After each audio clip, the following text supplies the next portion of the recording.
Good morning, gang. Happy Sunday. Hope everybody got a good night's rest. I did. I don't look like a zombie this morning. So how'd you like that? Reminiscent to the 1970s, huh? Gas lines and all that. Nah, that's yesterday. That's a line to charge your Tesla in California. And this is what they want us to go to. Woo! You know, what would a week be if we didn't get to talk about some stupidity going on in California that they're trying to shove down the rest of our throats, right? Last week, the California Air Resources Board, yeah, whatever the hell that is, came out and has now voted to end the sale of natural gas heaters and water heaters by 2030. That you're only supposed to heat your water or heat your house or heat your business with electricity. Yeah, tell me how well that's working out for Great Britain right now. I say it every week. It's like California just tries to out-stupid itself every week. It's just insane. Yeah, so, we've got to save the earth from climate change, and they're not going to allow people to use natural gas. I mean, you know where this is leading to, right? For those of you guys who live in California, you can't buy a gas water heater or heat your house with gas or anything like that. Eventually, what they're telling you is they're going to shut the gas off. They're going to force it down your throat and say, you know what? Yeah, well, we're not selling them anymore, so we see no reason to provide the gas anymore. Okay, so now everybody will be forced to buy electric. I mean, mind you, this is a state that can't keep the power on during a heat wave, okay? But, hey, let's get everybody in line to fuel up our cars. Let's get everybody in line to... Can you imagine?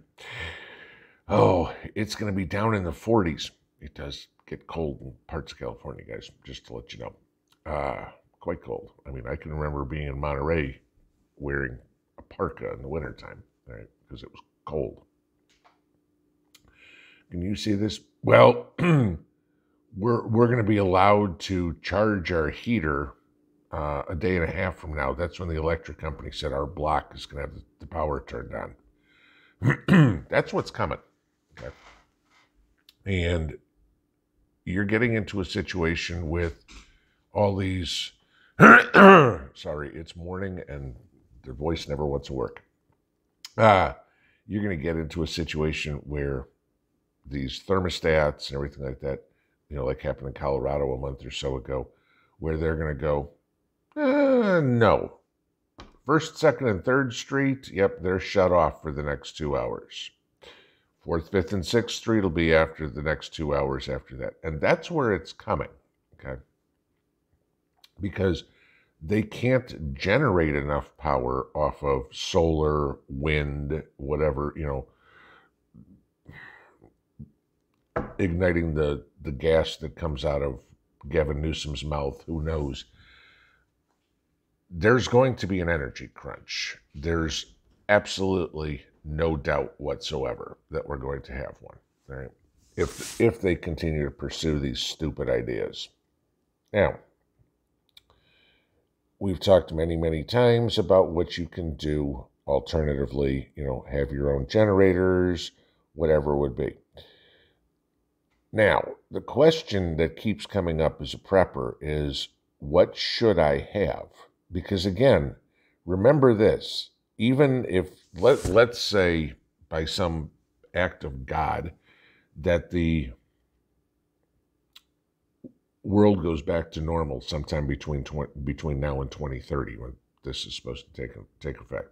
And you can bet that there's going to be other states that follow. No question.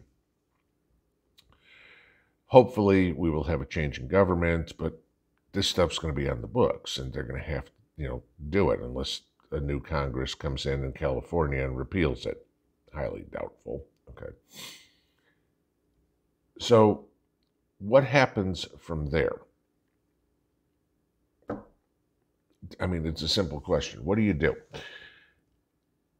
First, Second, and Third Street don't have power for 2 hours.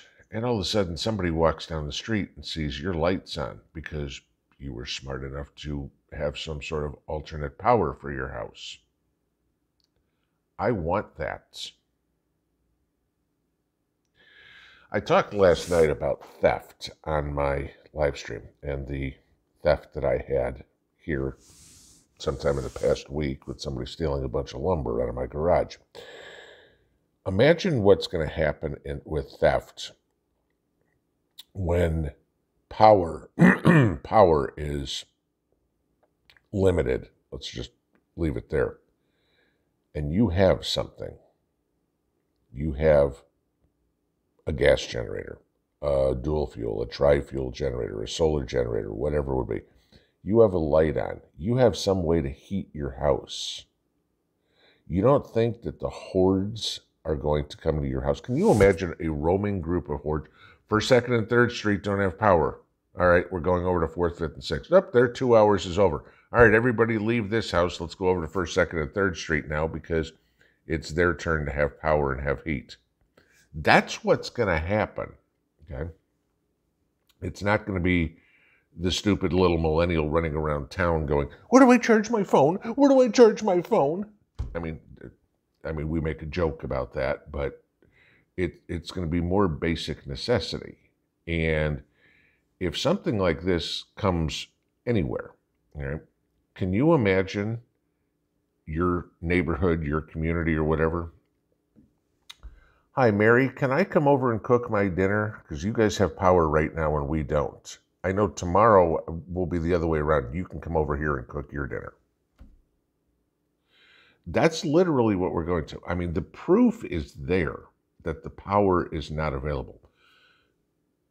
And nobody seems to understand. I mean, climate change activists, Looney Tunes, politicians, whatever. Nobody seems to understand. If we can't handle it now, don't tell me that in 8 years that you're going to, oh my God, we're going to be able to capture the power of the sun. We're going to have little solar panels this big that'll power the entire city of Los Angeles. Right. Okay, sure. You can't generate enough power to power a car right now. You can't keep the houses warm or the lights on.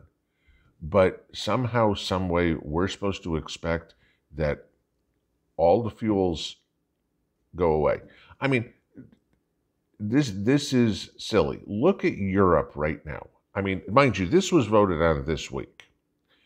Do any of these people on this energy board or whatever the hell it was called, air resources board, read the news, see what's going on in Europe, who already tried to do some of this? Oh, I don't know. There's a firewood shortage. There's a coal shortage. People are trying to find cow dung, and there's a shortage on that. So they have something to burn to keep warm. You know? No, we're just going to hitch our wagon to renew. It'll save the environment. It'll give us cleaner air. Sure, it'll give you cleaner air. If there were no cars, if there was no electricity, if there was nothing like that, you know, no factories, no anything, we'd have a lot cleaner air because we'd all be living in caves, huddled around a tiny little campfire, wearing our loincloth and running around with clubs. Yeah, the air would be a lot cleaner. The quality of life will suck, okay? But this is what they don't get. And the reason why is their quality of life won't suck, okay? They will still, well, we only have, I don't know, 100 kilowatts of power. Well, that'll all be going to the governor's mansion to keep the governor warm because he's an essential person. Everybody else can suck it up. You know, too big to fail. You think that was used for businesses? That's going to be used for the elites. That's what their plan is.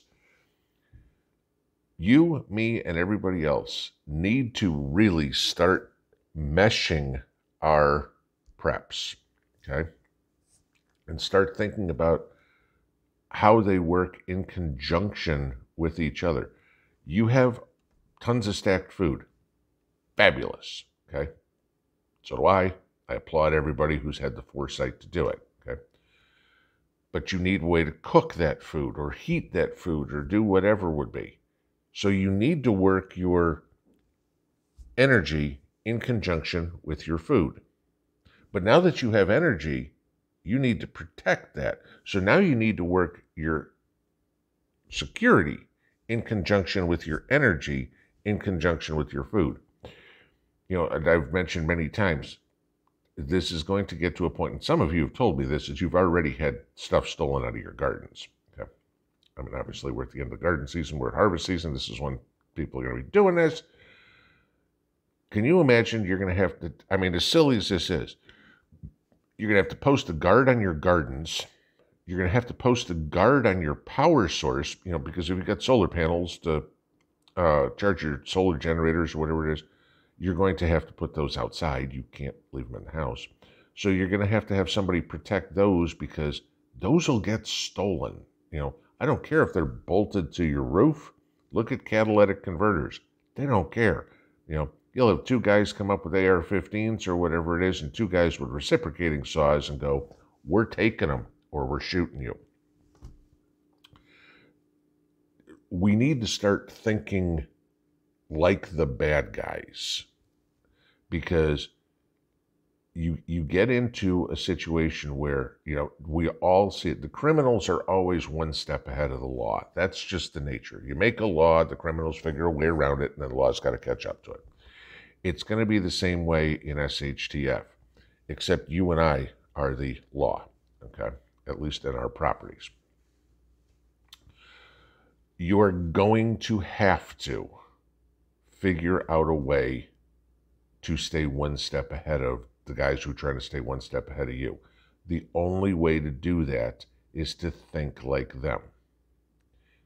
And again, I've mentioned this numerous times. Walk around your property.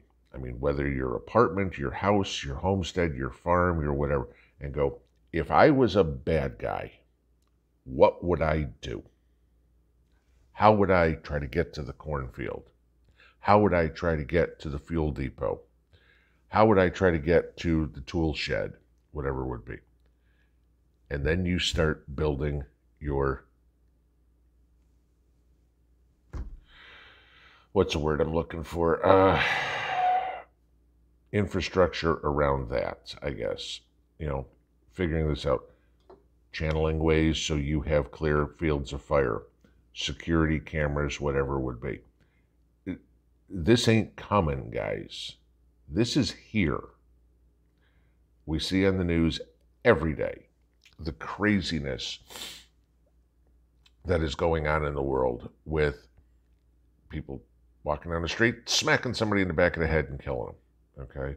Or carjackings like crazy, or shoplifting from Walgreens. I mean, without rule of law is here. It just, we haven't officially acknowledged it yet. You know, again, remember, you know, a cop's greatest weapon is the pen. They're afraid to use a gun, but man, they're not afraid to use that pen, okay? Well, we can't do anything until that stalker actually hurts you. Great, I'll call you when I'm dead, okay? You know, oh, sure, let me write a report 20 minutes after the incident happens. Will you do anything? Nah, it'll just get filed away somewhere. But you have a report. Gee, thanks. Okay, you know what? But I just lost all my insert item here. This is what you guys need to think about. We need to think like the bad guys.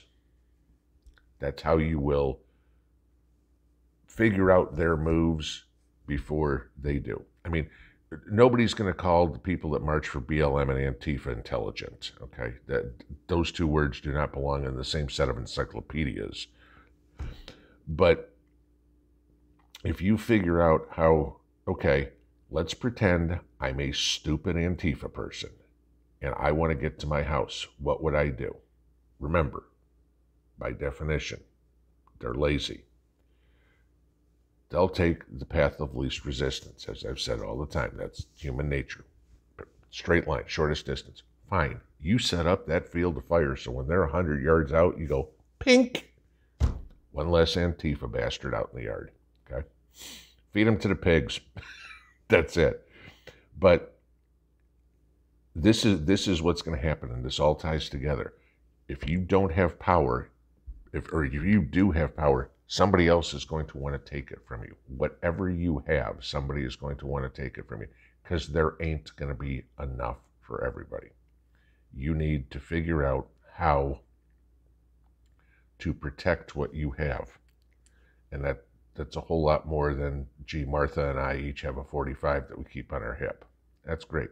You know, that covers you within about 50 feet. I don't plan on ever letting anybody get that close. Pinball out.